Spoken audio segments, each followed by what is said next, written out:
ఇవన్నీ ఇస్తున్నటువంటి దేవుణ్ణి నువ్వు ఎప్పుడు కూడా ఉదయం లేచినట్నే ప్రభువా నీకు థ్యాంక్ యూ జీసస్ అని చెప్పాలి.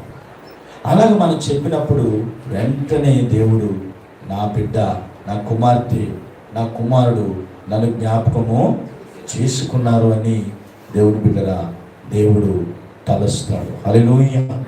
కనుక దేవుని ప్రియమైన బిడ్డరా, ఆయన ఆవరణములు ఒక్క దినము గడితే చాలు.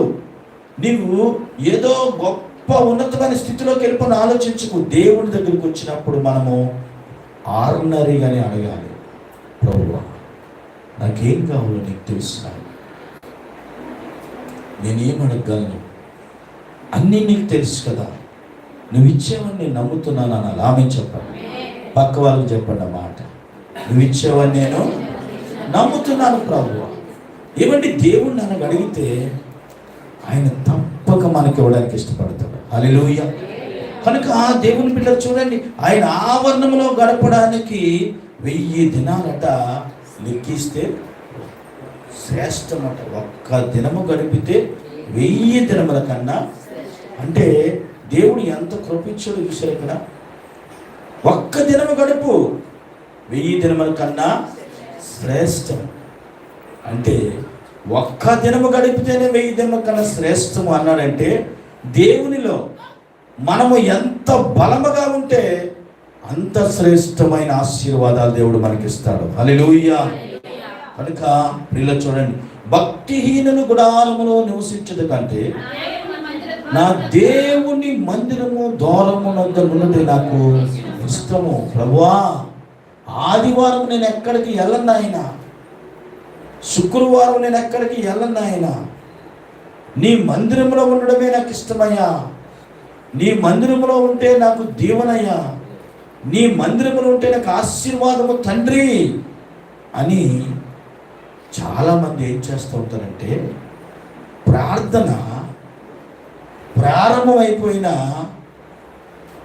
ధీమా చేస్తూ ఉంటారు. సమయము తెలుసు, టైము తెలుసు, అయినా కూడా కొంచెం ధీమా చేస్తే వచ్చేసరికి సాక్ష్యాలు అయిపోతాయి, పాటలు అయిపోతాయి. ఏమో దేవుడు ఒకవేళ నిన్ను వాడుకోవాలని ఇష్టపడితే వచ్చిన తర్వాత దేవుని సన్నిధిలో నీవు కూడా వాడబడేటువంటి అవకాశము కూడా పోతుంది కదా.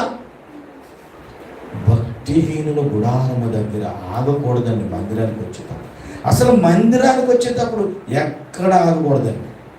దేవుని మందిరానికి వచ్చేటప్పుడు ఎక్కడా కూడా ఆగకుండా, దేవుని మందిరం నుంచి వెళ్ళేటప్పుడు కూడా ఎక్కడా కూడా ఆగకుండా సరాసరి ఇంటి నుంచి ఇక్కడి నుంచి గృహంలో అడుగు పెట్టాలి. హల్లెలూయా. దేవునికి స్తోత్రం. కనుక దేవుని బిడ్డ చూడండి, భక్తిహీనుల గుడారంలో నివసించుట నాకు ఇష్టం లేదంటున్నాడు ఇక్కడ. ఆ కొద్ది తండ్రి ఎవరో పిలుస్తూ ఉంటారు, కానీ ఆదివారం పిలిస్తే నేను వెళ్ళను ప్రభువా, నా దేవుడిని కనపరచాలి అని ఒక విశ్వాసముతో. ప్రియులరా, ఆదివారం ఎవరైనా బంధువులు రావచ్చు, చుట్టాలు రావచ్చు, స్నేహితులు రావచ్చు, ఎవరైనా రానివ్వండి, వారిని చర్చికి తీసుకొని వెళ్ళండి, చర్చికి తీసుకుని రండి. అంతేగాని వాళ్ళే దేవుళ్ళలాగా వాళ్ళకి మంచి వంటకాలు పెట్టి మీరు ఎంత సాటిస్ఫై చేసినా కూల్ డ్రింక్ ఇవ్వకపోతారు, మనసులో బాధపడతారు, ఐస్ వాటర్ ఇవ్వకపోతారు, మనసులో బాధపడతారు, కూరలో కారం ఎక్కువైపోతారు, మనసులో బాధపడతారు, సాల్ట్ ఎక్కువైపోతారు, మనసులో. ఇన్ని బాధలు పడ్డం మీకు ఇష్టమా? చర్చికి తీసుకొచ్చి చర్చి నుంచి వెళ్ళిన తర్వాత శుభ్రంగా ఉండండి.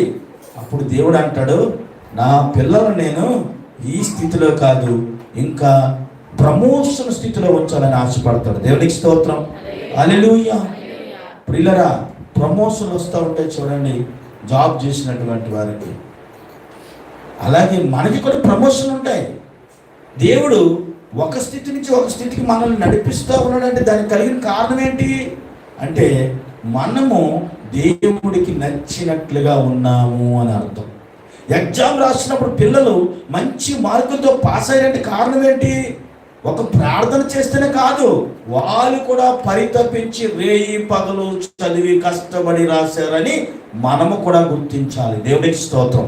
కనుక దేవుని ప్రియమైన బిడ్డలారా గమనించండి, దేవుడు చిత్తము ఏమైతే ఉందో, దేవుని ప్రణాళిక ఏమైతే ఉందో అని చెప్పి